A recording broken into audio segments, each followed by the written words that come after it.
ఈ సమయంలో లేఖనాల నుంచి ఒక మాటను ధ్యానం చేసుకుందాం. యెషయా గ్రంథము 40వ అధ్యాయము. యెషయా గ్రంథము 40వ అధ్యాయము 31వ వచనాన్ని చదువుతూ ఉన్నాను, గమనించండి. 40వ అధ్యాయము 31వ వచనము. యెహోవా కొరకు ఎదురు చూచువారు నూతన బలము పొందుదురు. వారు పక్షిరాజు వలె రెక్కలు చాపి పైకి ఎగురుదురు. అలయక పరిగెత్తుదురు, సొమ్మసిల్లక నడిచిపోదురు. ప్రార్థన. మమ్మల్ని అతి మిక్కిలిగా ప్రేమించిన మా ప్రియ పరలోకపు తండ్రి, వేకువజామున మీ పాద సన్నిధి చేరటానికి మీరు చూపిన కృపను బట్టి స్తోత్రాలు. గడిచిన కాలమంతా మీ రెక్కల నీడలో భద్రపరిచారు. క్షేమాన్ని, సమృద్ధిని మా అందరికి అందించారు. స్తోత్రాలు. మరొకసారి ఈ రీతిగా మేమందరము కూడినటానికి నాయన సహాయము చేశారు. మీరు ఏర్పాటు చేసిన ఈ లేఖన భాగాలను బట్టి స్తోత్రాలు.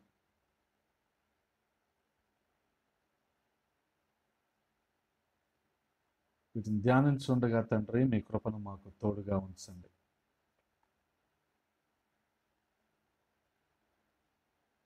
మీ చేతికి మమ్మల్ని అప్పజెప్పుకుంటూ ఉన్నాం, సహాయము చేయండి.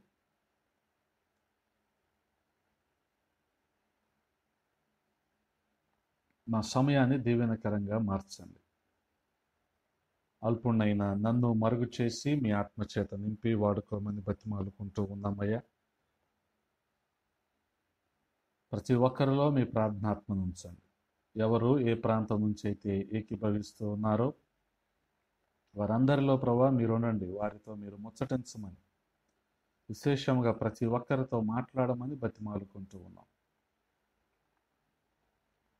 మీకే మహిమా ఘనతలు ఆరోపిస్తూ యేసయ్య పరిశుద్ధ నామంలో అడిగి వేడుకుంటున్నాము పరమ తండ్రి, ఆమేన్.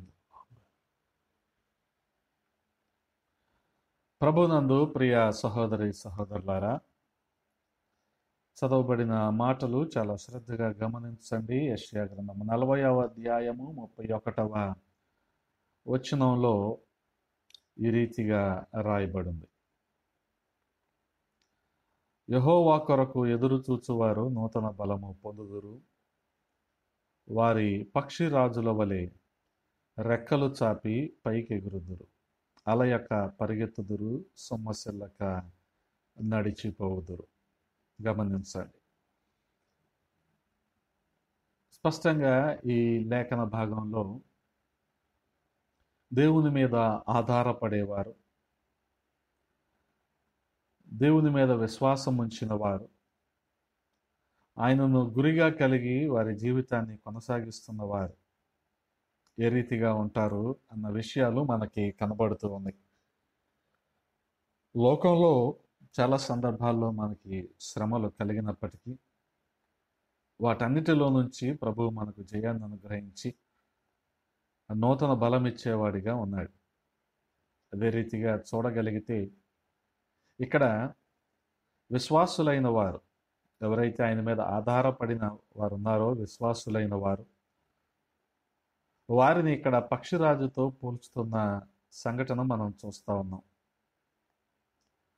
పక్షిరాజుల రెక్కలు ఆ రీతిగా అవి ఎలాగైతే చాపి పైకి ఎగురుతాయో అదే రీతిగా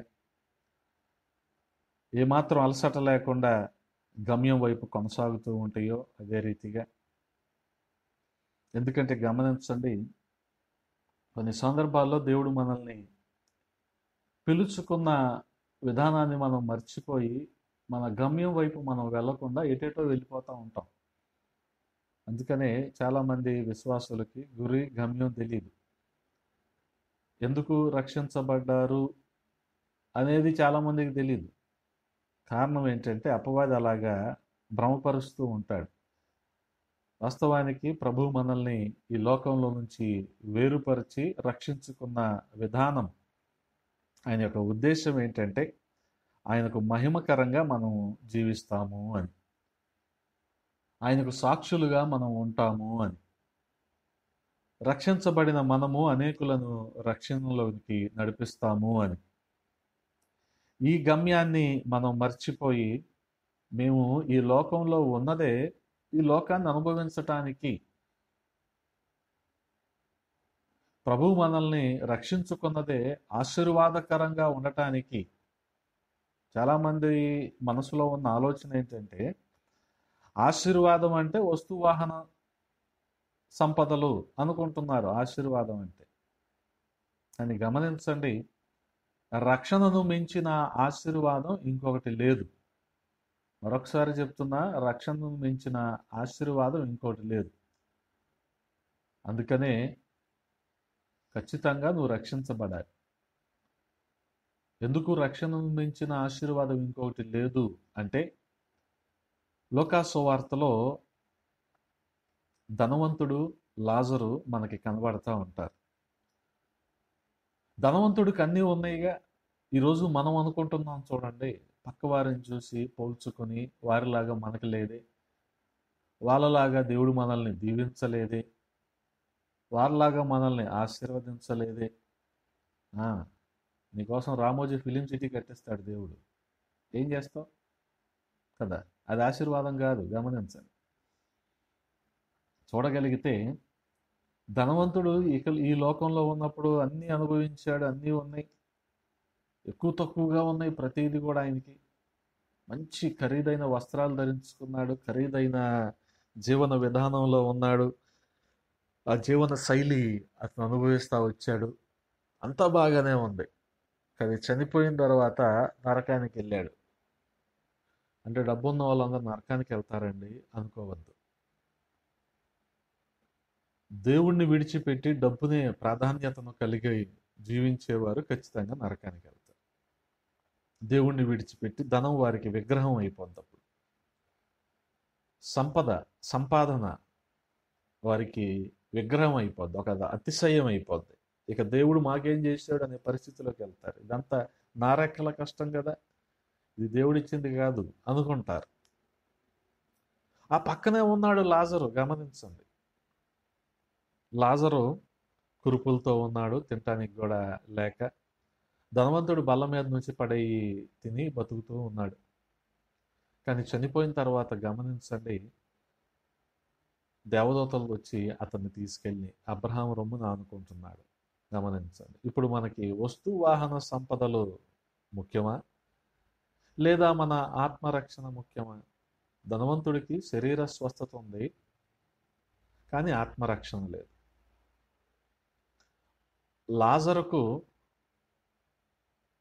శరీర స్వస్థత లేదు, సంపదలు లేవు, కానీ ఆత్మరక్షణ ఉంది. ఇప్పుడు ఏది ఆశీర్వాదం గమనించండి. అందుకనే మన గమ్యం ఏంటంటే అందరూ ఆశీర్వదించబడాలి అని మనం అంటాం, నిజమే. అందులో ఉన్న ఉద్దేశము అందరూ రక్షించబడాలి అని. ఆ రీతిగా రక్షించబడి ప్రభువు మనల్ని ఎన్నుకున్న విధానం ఏంటంటే ఆయన కొరకు మహిమకరంగా మనం జీవిస్తాము అని.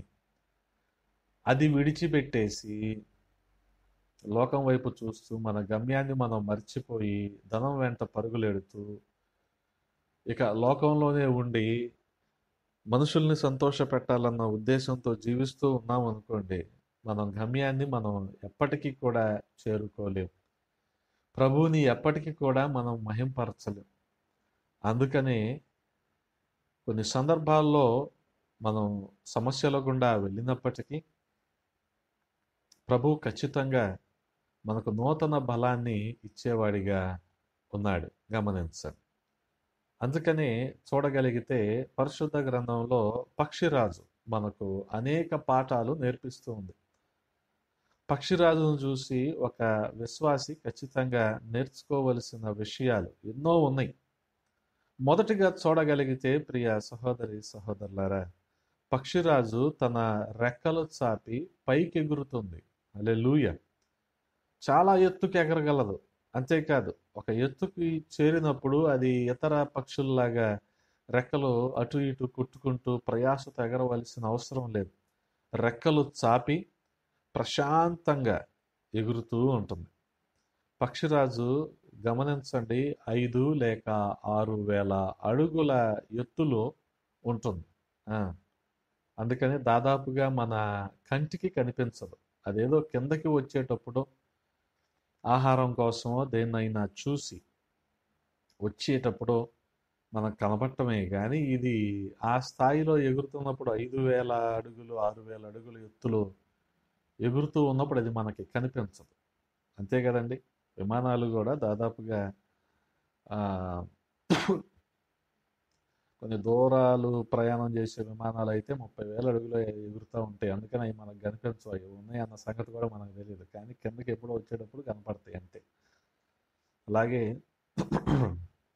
గమనించగలిగితే అంత ఎత్తులో ఎగిరే ఈ పక్షిరాజు అంత పైకి ఎగరగలదు ఇది. అలాగే గమనించండి, ఒక విశ్వాసి యేసుక్రీస్తు ప్రభు వారిని అంగీకరించిన తరువాత లోక ఆశలను విడిచిపెట్టి ఈ లోక కోరికలను విడిచిపెట్టి పైకి ఎగరాలి. గమనించండి, ఈ ఆశలు ఈ కోరికలు ఇటువంటి మమకారాలే ఉన్నాయి అనుకోండి, అవి మనల్ని కిందకి లాగుతూ ఉంటాయి, లోకంలోకి లాగుతూ ఉంటాయి. గమనించండి.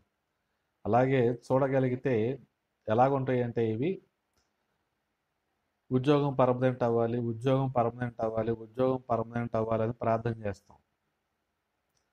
పర్మనెంట్ అయ్యాక రెండోసారి ఆదివారంలో ఆరాధనలో కనిపించరు. ఎందుకని ఆదివారం కూడా ఉద్యోగానికి వెళ్ళాల్సి వస్తుంది.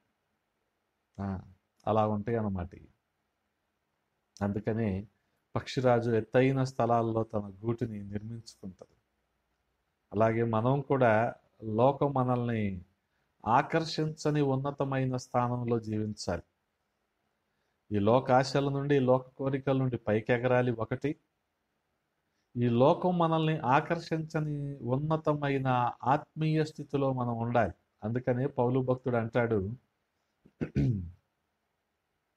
కొలస్సీలకు రాసిన పత్రిక 3వ అధ్యాయంలో అంటాడు, మొదటి వచనంలో, మీరు క్రీస్తుతో కూడా లేపబడిన వారైతే పైనున్న వాటినే వెదకుడి. అక్కడ క్రీస్తు దేవుని కుడి పార్శ్వమున కూర్చుండి ఉన్నాడు. పైనున్న వాటి మీదే గాని భూ సంబంధమైన వాటి మీద మనసు పెట్టుకొనకుడి. కావున మీరు భూమి మీద ఉన్న మీ అవయవములను అనగా జారత్వమును, అపవిత్రతను, కామాతురతను, దురాశను, విగ్రహారాధన అయిన ధనాపేక్షను చంపివేయుడి అంటున్నాడు. గమనించండి. ఈ 3వ అధ్యాయంలో అవకాశం ఉన్న మేర తర్వాత చదవండి. కొన్నిటిని చంపేయమంటాడు, కొన్నిటిని విసర్జించమంటాడు, అంటే విడిచిపెట్టమంటాడు, కొన్నిటిని హత్తుకోమంటాడు. విశ్వాసికి ఇవి చాలా ప్రాముఖ్యమైనవి. వాస్తవానికి మనం విడిచిపెట్టాల్సిన వాటినేమో గట్టిగా పట్టుకుంటాం, పట్టుకోవలసినేమో అసలు చాలా నిర్లక్ష్యంగా వదిలిపెట్టేస్తూ ఉంటాం. ఇది చాలా ప్రమాదకరమైన భక్తి. కాబట్టి గమనించండి, పక్షిరాజు చాలా ఉన్నతమైన స్థాయిలో ఎగిరే పక్షి. ఈ భూమిని, భూ సంబంధమైన వాటిని విడిచిపెట్టి మనం కూడా ఆ రీతిగానే ఉన్నతమైన భక్తిలో, ఉన్నతమైన ఆత్మీయ స్థితిలో వెళ్ళాలి. ఆకాశంలో ప్రయాణం చేసే విమానంలో వెళ్తున్న వారికి అక్కడ నుంచి కిందకి చూసినప్పుడు, ఆ కింద నుండి చూసేవాడికి పెద్దగా కనిపించే, అంటే కింద మనం ఉన్నప్పుడు పెద్దగా కనిపించే కొండలు, బిల్డింగ్లు అన్నీ కూడా అక్కడికి వెళ్ళాక చిన్న చిన్నగా కనిపిస్తాయి. అవునా కాదా? అలాగే ఈ లోకంలో ఉన్నప్పుడు మనకు పెద్ద సమస్యలుగా, భారాలుగా కనిపించేవి విశ్వాసముతో మనం ఈ రీతిగా పక్షిరాజు అనుభవంలో, అనగా ఉన్నతమైన ఆత్మీయ అనుభవంలో ఉన్నప్పుడు చాలా తక్కువగా, లేకపోతే చాలా స్వల్పమైనవిగా మనకు కనపడతా ఉంటాయి. ఇక్కడ పేరు ప్రఖ్యాతులు చాలా గొప్పవి అనుకుంటాం మనం. కానీ ఆత్మీయతలో ఉన్నాం అనుకోండి, వాటిదేముంది, పరలోక రాజ్యంలో మన స్థానం సుస్థిరం చేసుకోవటమేగా మనం కలిగి ఉండాల్సిన గురి అనిపిస్తుంది మనకి. అంతేగాని ఇక్కడ ఇక్కడ ఈ లోకం వైపు చూస్తున్నప్పుడే మనకేమనిపిస్తూ ఉంటుంది, అబ్బా అలా గుర్తిస్తే ఎంత బాగుండు, అలా గౌరవిస్తే ఎంత బాగుండు, అబ్బా చూసారా వాళ్ళు వాళ్ళు ఖరీదైన వస్త్రాలు ధరించుకుంటున్నారు కాబట్టి వాళ్ళకి ఆ గుర్తింపు అని ఇక్కడెక్కడే ఉంటుంది మన విజ్ఞాన ప్రదర్శన అంతా. కానీ గమనించండి, మనం కూడా పక్షిరాజులాగా భూ సంబంధమైన ఆకర్షణల నుండి పైకి ఎగిరి ఉన్నతమైన అనుభవంలో ఉండాలి. ప్రభుతో మనము సహవాసము చేయాలి. ఇది మొదటి అనుభవం. రెండవదిగా గమనించగలిగితే, పక్షిరాజు పైకి ఎగిరిన కనుదృష్టి భూమి మీదే ఉంచుతుంది. పైకి ఎగరాలనేది ఒక అనుభవం అయితే, పైకి ఎగిరిన దాని కనుదృష్టి ఎక్కడ ఉంటుందంటే భూమి మీద ఉంటుంది. ఎందుకని అంటారు? కింద దానికి ఏ మేత దొరుకుతుందా అన్నట్టు. యోబు గ్రంథము 39వ అధ్యాయము 29వ వచనంలో చూడగలిగితే, అక్కడ నుండి తన ఎరను వెదుకును, దాని కన్నులు దూరము నుండి కనిపెట్టును. అదే రీతిగా రక్షించబడిన వ్యక్తి నాకు ఈ లోకంతో సంబంధం లేదని కొండకో కోనకో వెళ్ళి సాధువులాగా తపస్సు చేస్తే సరిపోదు. ఈ లోకంలో ఇంకా యేసుక్రీస్తు ప్రభువు వారిని ఎరుగకుండా నశించిపోతున్న వారిపై వారి కనుదృష్టి ఉంచి వారిని వెదకి రక్షించే పనిలో ఉండాలి. అందుకని ఏమంటున్నారు యేసుక్రీస్తు ప్రభువారు? లూకాసు వార్త 19వ అధ్యాయంలో మనం చూడగలిగితే, ఆ జక్కయ్యను పిలిచిన సందర్భంలో అక్కడున్న పరిస్థితిని మీరు గమనించండి. జనసమూహం విస్తారంగా ఉంది, ఒకరి మీద ఒకరు పడిపోతున్నారు, దాదాపుగా తొక్కిసలాట జరిగేంత పరిస్థితి అక్కడ ఉంది. అటువంటి పరిస్థితుల్లో ఎవరైనా సరే ఎటు నడుస్తున్నావు, కాళ్ళు ఎక్కడ పడుతున్నాయి, కింద ఏమున్నాయి, ఏమైనా గుచ్చుకుంటున్నాయా, రాళ్ళు ఉన్నాయా, గొంట్లు ఉన్నాయా, ఇవి చూసుకుంటారు. కానీ ఈయన దృష్టి ఎక్కడుందో గమనించారా? మేడు చెట్టు మీద నుంచి చూస్తా ఉన్న జక్కయ్య మీదే ఉంది. అందుకనే జక్కయ్య త్వరగా దిగిరా అన్నాడు. గమనించాలి. అందుకనే రక్షించబడని వారు ఈ లోకంలో ఉన్నారు. వారి మీద మన దృష్టి ఉండాలి. వారిని ఏ రీతిగా ప్రభువు వద్దకి నడిపించాలి, ఏ కారణం చేత వారిని నడిపించాలి, అగ్నిలో నుండి లాగినట్టు వారిని ఎలా లాగి రక్షించాలి అన్న ఆలోచన మనం కలిగి ఉండాలి. గమనించండి, ఈ రోజున ప్రపంచ జనాభా 811 కోట్లు. వీరిలో ప్రభువుని తెలుసుకోని వారు, అంటే ఒక్కసారి కూడా యేసుక్రీస్తు ప్రభువు వారి గురించిన సువార్తను విననివారు, కనీసం యేసుక్రీస్తు ప్రభువు వారి ప్రస్తావన తెలియని వారు 226 కోట్ల మంది. గమనించాలి. మరి వీరికి ప్రభువుని ఎవరు పరిచయం చేస్తారు అంటే, ఇటువంటి పక్షిరాజు అనుభవంలో ఉన్న వ్యక్తులు, అనగా దేవుని మీద ఆధారపడి ఉన్నతమైన అనుభవంలో ఉంటున్న విశ్వాసులు, నూతన బలాన్ని పొందుకున్న విశ్వాసులు మాత్రమే పరిచయం చేస్తారు. అందుకని ఆయన అన్నాడు కదా లూకాసు వార్తలో, నశించిన దానిని వెదకి రక్షించటానికి మనుష్య కుమారుడు ఈ లోకానికి వచ్చాడు అని చెప్పాడు. హల్లెలూయా. అందుకనే ఆయన చిత్తం అది.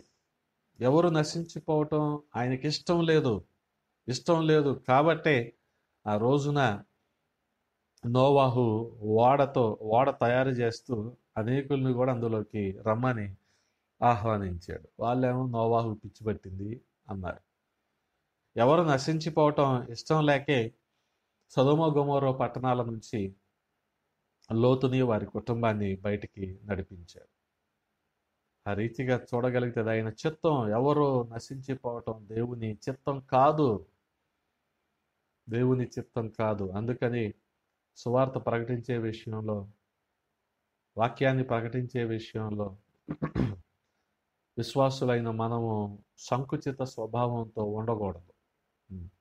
నాకేం పని ఇది, నేనెందుకు చేయాలి, ఇది సేవకుల పని, వాళ్ళు చేస్తారు, నేను మందిరానికి వెళ్ళేసి వచ్చేస్తే సరిపోద్ది. కాదు, నువ్వు పనిచేస్తున్న చోట, నువ్వు చదువుకుంటున్న చోట మెరుగు పొరుగు వారికి ప్రభువుని పరిచయం చేయాల్సిన బాధ్యత నీదే. గమనించండి. చాలా సందర్భాల్లో మనం అనుకుంటాం, వాళ్ళు లేరా చేయటానికి, వీళ్ళు లేరా చేయటానికి, మేమే ఎందుకు చెయ్యాలి అనుకుంటాం. పరిచర్యకు సంబంధించిన విషయాలు కానీ, సువార్తకు సంబంధించిన విషయాల్లో మనం కాస్త తప్పించుకోవటానికి ఈ రీతిగా అనుకుంటా ఉంటాం. గమనించండి, యేసుక్రీస్తు ప్రభువు వారు సిలువ వేయబట్టానికి సిలువ మోసుకొని వెళ్తూ ఉన్నప్పుడు ఆయన ఒకానొక పరిస్థితుల్లో నడవలేక ఆ రీతిగా తూలి పడిపోతూ ఉంటుంటే ఓ కొద్ది క్షణాలు ఆయన్ని పక్క నుంచి ఆ సిలువను కొనసాగించటానికి కురేనీయుడైన సీమోనికి ఆ సిలువ ఇచ్చారు.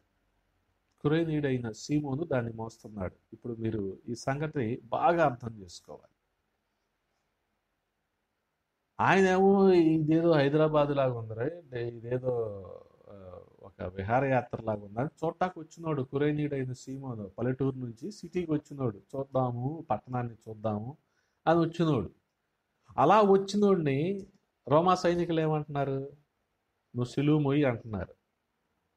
ఇప్పుడు కురేనీయుడైన సీమోను ఏమనాలి, నాకేం పని అండి, నేనేదో చుట్టపు చూపుగా ఈ ఊరు చూడటానికి వచ్చిందండి, నాకేం పని, ఎంతకాలం ఉన్నారు, 3.5 సంవత్సరాలు, శిష్యులు లేరా మొయ్యటానికి, ఇదిగో వాళ్ళ కుటుంబం లేదా మొయ్యటానికి, లేకపోతే పలానా వాళ్ళు లేరా మొయ్యటానికి, ఆ అద్భుతాలు చూసిన వాళ్ళు లేరా మొయ్యటానికి, ఆ స్వస్థతలు పొందిన వాళ్ళు లేరా మొయ్యటానికి, నేనెందుకు మొయ్యాలి అన్నాడా కురేనీయుడైన సీమోను.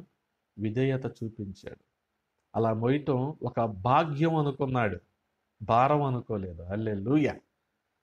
గమనించండి, ఇటువంటి ప్రకటించే పని మనకు వచ్చినప్పుడు మనం భాగ్యం అనుకోవాలి. ఆయన అప్పగించి ఉండుంటే దేవదూతలు సువార్తను క్షణాల్లో భూమండలం అంతా చెప్పేసేయి కదా. దేవదూతలకు ఇవ్వలేదు ఆయన ఈ భాగ్యం, మనకిచ్చాడు. అది కాబట్టి దీన్ని మనం ఒక భాగ్యం అనుకోవాలి, భారం అనుకోకూడదు. ఇది నా పని కాదు అనుకోకూడదు. ఇదే మన పని అసలు వాస్తవానికి. ఇదే మన పని. అందుకని గమనించండి, ఆయన చిత్తంలో ఉన్నదేంటంటే ఎవరు కూడా నశించిపోకూడదు. శిష్యులు ఒకసారి ఆయన అడిగారు, అయ్యా అసలు ఎక్కడ ఉంటున్నావు, ఏం తింటున్నావు అంటే, నా తండ్రి చిత్తం చేయటమే నాకు ఆహారం అంటున్నాడు. ఆ సమరయ స్త్రీతో మాట్లాడి ఆ సందర్భంలో శిష్యులు ఊర్లోకి వెళ్ళి వాళ్ళేదో తిని ఆయనకు కూడా కొంత ఏదో తీసుకొచ్చి తినమంటే ఆయన ఒకటే చెప్పాడు, నా తండ్రి చిత్తం చేయటమే నాకు ఆహారం అన్నాడు. అందుకని గమనించండి, మనం కూడా ఈ లోకంలో ఉన్నాము, ఈ లోక ఛాయలు మనలోకి రాకుండా చూసుకోవాలి. మనం వేరే జీవిస్తూ, ఈ లోకానికి వేరే జీవిస్తూ, ఉన్నతమైన ఆత్మీయతలో జీవిస్తూ మన తోటి వారి కొరకు, అనగా వారి రక్షణ కొరకు మనం ప్రయాసపడవలసిన వారమై ఉన్నాం. పాపంలో ఉన్నవారికి సువార్తను ప్రకటించవలసిన వారమై ఉన్నాం. ప్రభు కొరకు అనేకుల్ని సంపాదించాల్సిన వారమై ఉన్నాం. అది ఆస్తుల సంపాదన కాదు, ఆత్మల సంపాదనలో విశ్వాసి ఉండాలి. హల్లెలూయా. అదే రీతిగా 3వ అనుభవాన్ని గమనించండి. పక్షిరాజు తన పిల్లల గూడును రేపుతుంది, కదుపుతుంది. ద్వితీయోపదేశకాండం 32వ అధ్యాయం 11వ వచనంలో మనం చూడగలిగితే, పక్షిరాజు తన గూడు రేపి తన పిల్లలపైని అల్లాడుచు రెక్కలు చాపుకొని వాటిని పట్టుకొని తన రెక్కల మీద వాటిని మోయునట్లు యెహోవా వానిని నడిపించెను. ఇదొక అద్భుతమైన అనుభవం. పక్షిరాజు తన పిల్లలు ఎదుగుతూ ఉంటే గూటిలో ఉన్న ఆ పిల్లలు ఎగరటం నేర్చుకోవాలి అని ఆ గూడుని కాస్త చెదరగొట్టేసి, ఆ పిల్లలు భయంతో రెక్కలు రెపరెపలాడించి ఎగరటానికి ప్రయత్నిస్తూ ఉంటాయి కదా. అప్పుడు అవి ఒకవేళ ఎగరలేకపోతూ ఉంటే తన రెక్కలు చాపి వాటిని పట్టుకొని ఆ రెక్కల మీద వాటిని మోస్తుంది. ఎంత గొప్ప అనుభవం ఇది. అలాగే దేవుడు కూడా ఒక విశ్వాసి శ్రమలు, కష్టాలు ఎదుర్కొన్నప్పుడు నిరుత్సాహపడకుండా ప్రభువు తన మేలు కోరి తాను అనేక విషయాలు నేర్చుకోవాలని ఆశిస్తున్నాడని గమనించాలి. శోధనలో శ్రమల్లో తనని విడిచిపెట్టక కాపాడి ఆదరిస్తాడు అని గుర్తించాలి విశ్వాసి. అప్పుడే మనం ఏమనుకుంటాం, వాస్తవంగా ఏమనుకుంటాం అంటే నాకే ఎందుకు వచ్చింది ఈ బాధ అనుకుంటాం, నాకే ఎందుకు వచ్చింది ఈ సమస్య శోధన అనుకుంటాం. గమనించాలి. కానీ ఇవన్నీ దేనికి వచ్చినాయి? మనం ఇంకా ఆత్మీయతలో ఉన్నతమైన మెట్టులోనికి వెళ్ళటానికి ఇవన్నీ ఒక మెట్లులాగా ఉంది, సోపానంలాగా ఉంది. మనం స్థిరమైన విశ్వాసంలో కొనసాగటానికి ఈ సంఘటనలు మనకి ఉపయోగపడతాయి. గమనించాలి. ఇవన్నీ మనకి ఒకానొక సందర్భంలో ఆదరణ కలిగిస్తాయి. ప్రతి సమస్య ఆఖరణ దేవుడు ఒక గొప్ప సాక్ష్యాన్ని మిగల్చబోతా ఉన్నాడు. ఈ విషయాన్ని మనం గుర్తించం. దావీదు అంటున్నాడు కదా, శ్రమ నొంది ఉండుట నాకు మేలాయను అంటున్నాడు 119వ కీర్తన 71వ చరణంలో. మనం చెప్పగలం అలాగా దావీదులాగా? మన విశ్వాసం అభివృద్ధి పొందటానికి ఈ పరీక్షలు, శోధనలు మనకు అవసరమే. ఎందుకనంటే మనం ఎంత భరించగలమో అంతే ఇస్తాడు దేవుడు. మనం ఏది హ్యాండిల్ చేయగలమో అదే ఇస్తాడు. అది మనం హ్యాండిల్ చేయలేనిది ఏది కూడా దేవుడు మనకి ఇవ్వడు. అందుకనే వరాలైనా తలాంతులైనా ఎవరు దాన్ని ఇది చేయగలరో వాళ్ళకే దేవుడు ఇస్తాడు. అందుకనే గమనించండి, మనం కూడా ఇటువంటి అనుభవంలో ఉండాలి. సమస్యలు గుండా వెళ్తూ ఉన్నప్పుడు ఇదొక భాగ్యం అని మనం ఎంచుకోవాలి. ఇవి మనకు అవసరమే. ఆ రీతిగా పక్షిరాజు ఎలాగైతే తన పిల్లల గూడును రేపుతూ ఉందో, దేవుడు కూడా కొన్ని సందర్భాల్లో మన జీవితంలోకి కొన్ని సమస్యలను అనుమతిస్తాడు. గమనించాలి, అనుమతిస్తాడు. మనమేమనుకుంటాం, క్రైస్తవ్యం అంటే ఇవన్నీ ఉండకూడదు, ఇవన్నీ చేయకూడదు, ఇలాగా సమస్యలుంటే ఇదేం క్రైస్తవ్యం అని మనం అనుకుంటాం. వాస్తవానికి శ్రమ లేకుండా, శోధన లేకుండా క్రైస్తవుని జీవితం ఉండదు. క్రైస్తవుడు ఏమనుకుంటాడు? ఇవి లేనిది కావాలి అనుకుంటాడు. ఇది లేనిది కావాలి అనుకుంటాడు కదా. షుగర్లెస్ టీ కోరుకుంటున్నారుగా జనాలు. షుగర్ లేకుండా, అనగా పంచదార వేయకుండా టీ ఓకే ఉంటుంది. ఆయిల్ లెస్ బజ్జీలు ఉంటాయా? ఉండవుగా. కానీ జనాలు ఆశ. ఆయిల్ లేకుండా అంటారు చూడండి. ఆయిల్ లేకుండా అది ఎలాగవుద్ది నాన్న? బజ్జీ ఎలాగవుద్ది అసలు? ఆయిల్ లేకుండా దోశ ఎలాగొస్తుంది? క్రైస్తవ్యం కూడా అంతే. వీటిలో మనము ప్రభువునందు అతిశయించే వారిగా ఉండాలి. అదే విషయాలు పత్రికల్లో మాట్లాడతాడు పౌలు. గమనించాలి. అందుకనే అటువంటి అనుభవంలో మనం ఉండాలి. ఇంకొక అనుభవాన్ని మీకు జ్ఞాపకం చేస్తాను. అదేంటంటే, పక్షిరాజు శత్రువుతో పోరాడుతుంది. పక్షిరాజుకి ఒకే ఒక శత్రువు ఉంది, అదే పాము. తన గూడు ఎంతో ఎత్తైన స్థలాల్లో నిర్మించుకుంటుంది. అంత ఎత్తుకు పాకి రాగలిగిన జంతువు లేకపోతే ఏదైనా ఉందంటే అది పామే. ఎందుకు అంత ఎత్తులో నిర్మించుకుంటుందంటే చెప్పాగా, ఉన్నతమైన అనుభవంలో మనం ఉండాల్సిన వారమై ఉన్నాం. ఈ లోకాన్ని విడిచిపెట్టి మనము ఆ స్థాయిలో జీవించాల్సిన వారమై ఉన్నామని చెప్పాను కదా. అలా ఉన్నా సరే అక్కడకు వచ్చి అక్కడ పిల్లల్ని కానీ ఆ గుడ్లను కానీ తినేయగలిగింది ఏదంటే పాము. అలాగే ఒక నిజ క్రైస్తవునికి విరోధి ఎవరంటే సాతానే. పక్షిరాజు తన శత్రువైన పామును చూసినప్పుడు దాని వెంటపడి తన కాళ్ళతో పట్టుకొని ఎత్తైన స్థలాలకి తీసుకుని వెళ్ళి ఏ బండ మీదనో పడి దాని తల పగలేటట్లు అక్కడి నుంచి దాన్ని వదిలేస్తాం. మనం కూడా సాతానుకి భయపడే వారంగా ఉండకుండా సాతాన్ని ఎదిరించే వారిగా ఉండాలి. సాతాన్ని ఎదిరించే వారిగా ఉండాలి. యాకోబు పత్రికలో రాయబడి ఉంటుంది 4వ అధ్యాయం 7వ వచనంలో, అపవాదిని ఎదిరించుడి, అప్పుడు వాడు మీ యొద్ద నుండి పారిపోవును. అపవాదిని ఎదిరించుడి, అప్పుడు వాడు మీ యొద్ద నుండి పారిపోవును. గమనించండి, ఎదిరించాలి. యేసుక్రీస్తు ప్రభువు వారు శిలువ మీద ప్రాణం పెట్టినప్పుడే సాతాను తలను ఆయన చెతగొట్టేశారు.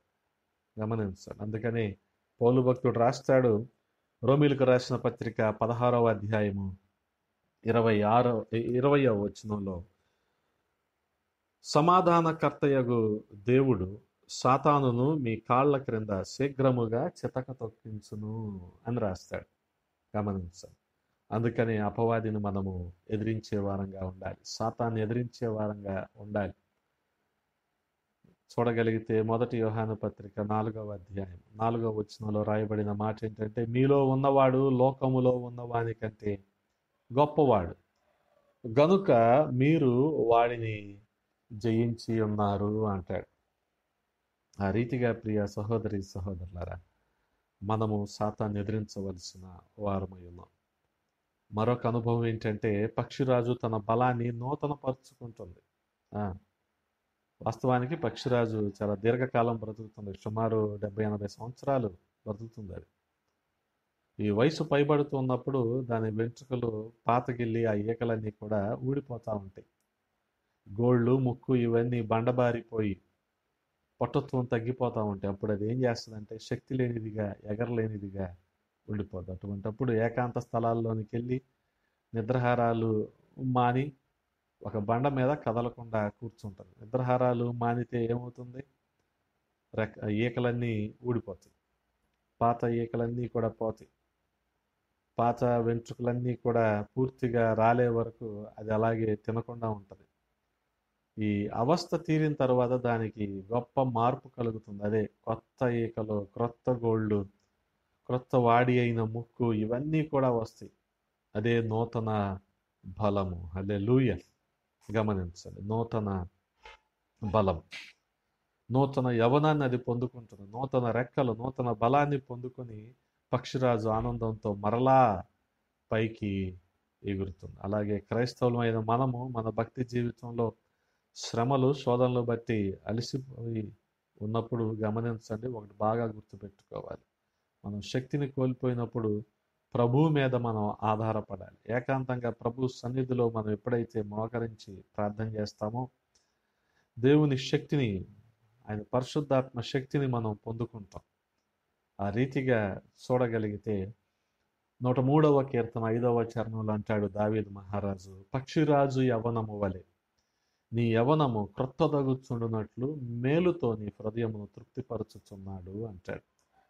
అదే రీతిగా యెహోవా కొరకు ఎదురు చూసువారు నూతన బలాన్ని పొందుతారు అని వ్రాయబడి ఉంటుంది. అటువంటి నూతన బలం గమనించాలి. వాస్తవానికి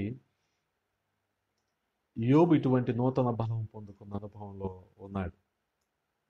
అందరూ చనిపోయారు, ఆస్తులు పోయినాయి, భార్య వచ్చి అంటుంది, నువ్వు దేవుడిని దూషించి చచ్చిపో అంటుంది. కానీ విశ్వాసాన్ని కాపాడుకున్నాడు. ఆ తర్వాత తను కలిగిన ఆస్తి, తను కలిగిన పిల్లలు అందరూ కూడా తిరిగి వచ్చారు. అంటే నూతన బలము పొందుకోవటం. హల్లెలూయా.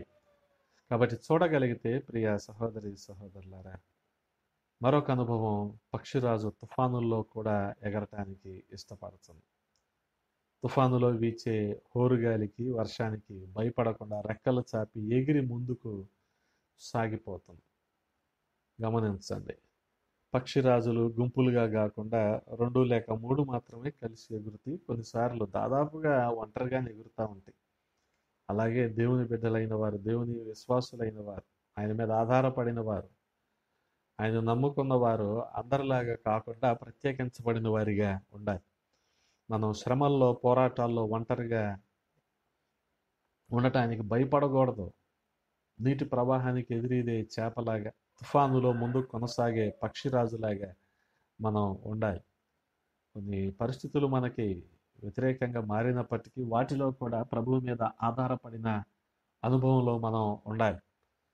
మత్తయి సువార్తలో 5వ అధ్యాయంలో ఆయన చెప్తాడు, అక్కడున్న జనసమూహంతో అలాగే శిష్యులతో, నా నిమిత్తము జనులు మిమ్మల్ని నిందించి హింసించి మీ మీద అబద్ధముగా చెడ్డ మాటలెల్లా పలుకున్నప్పుడు మీరు ధన్యులు అంటాడు.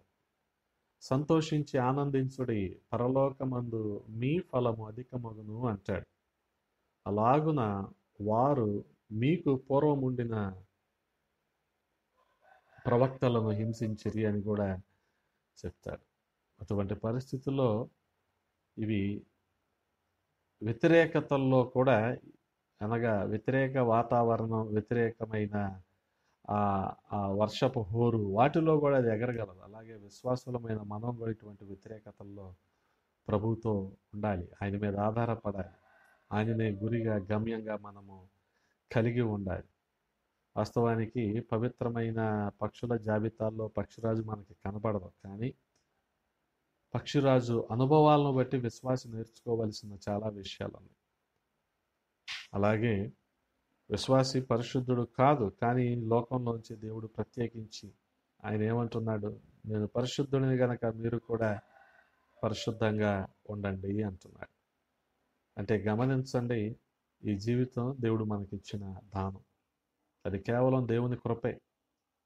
అది మనిషి జన్మతః పాపి అయినప్పటికీ, అపవిత్రుడని అయినప్పటికీ, ఇటువంటి అపవిత్రుడి కోసమే, ఇటువంటి పాపి కోసమే దేవుడు తన సిలువలో తన రక్తాన్ని కార్చాడు. గమనించాడు.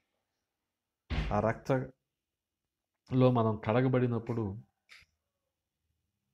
మనం కూడా ఆయన వల్లే పరిశుద్ధులుగా మారి ఉన్నతమైన ఆత్మీయ అనుభవంలో కేవలం ఆయన్ని మాత్రమే సంతోషపెట్టేవారిగా,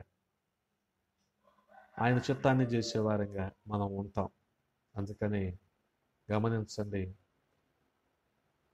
క్రీస్తు రక్తం ద్వారా మనం కడగబడిన విధానాన్ని బట్టి ఆయన నిత్యం కూడా మనం స్తుతించాలి. పక్షిరాజు నుంచి ఈ విషయాలను మనం నేర్చుకుందాం, మన ఆత్మీయ జీవితానికి అన్వయించుకుందాం, అనేకులకు ఆశీర్వాదకరంగా మారదాం. దేవుడి కొద్ది మాటలను దీవించునుగాక. ఆమేన్.